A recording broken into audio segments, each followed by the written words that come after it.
Laundry must be this full only. It cannot reach the top.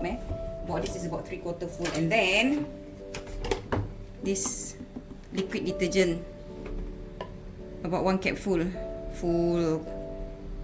You can throw here. Okay. Okay, it's either this full or the blue basket full, the one that I sent photo of. And this one is just like this only, very little. Just spread like that. Then vinegar, just a bit. If you don't know how to agak, you put 1 cap full. If not, you just splash, splash, splash. As long as you see some fizzle, okay, ready. And wait, on. This is the washing. Okay, on. Then start. Wait. So 53 minutes. Down inside.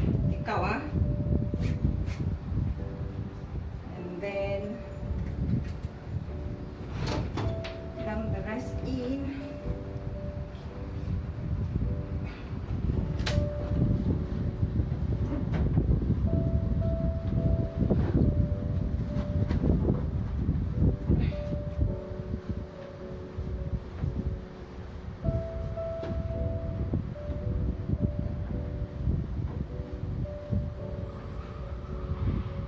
Okay, make sure close to under normal, so it will take 2 hours and 10 minutes. Okay, let's start. Let's go. Come back for it later again, 2 hours time.